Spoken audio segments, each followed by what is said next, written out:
इस video को लाइक करें, हमारे चैनल को सब्सक्राइब कर बेल आइकन जरूर प्रेस करें हमारी न्यू वीडियो सबसे पहले देखने के लिए।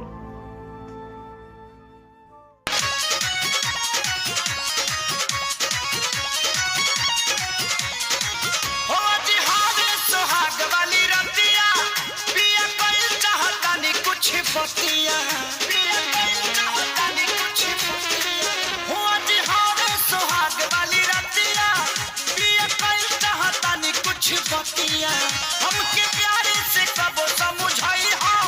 जदी हो जाई कवनो गलतिया हम करी ले तने गोहारी हो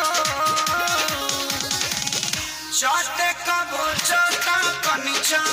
लई हो जाना रे राजा नहीं हर के गाई सुका वार हो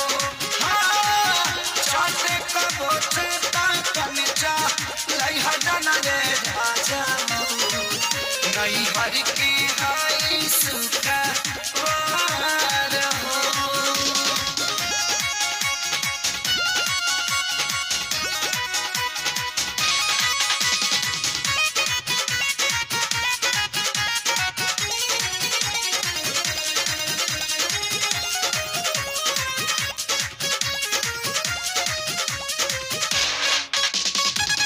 तोहरे पर आइल बानी घर अपन छोड़ के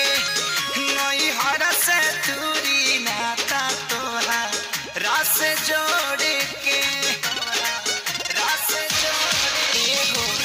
तोहरे पर आइल बानी घर अपन छोड़ के नई हर से दूरी नाता तोहा रास जोड़ के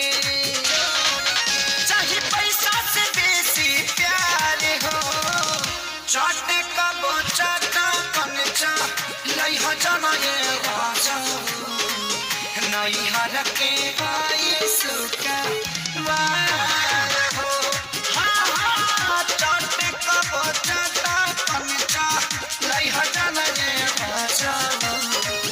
नहीं हर के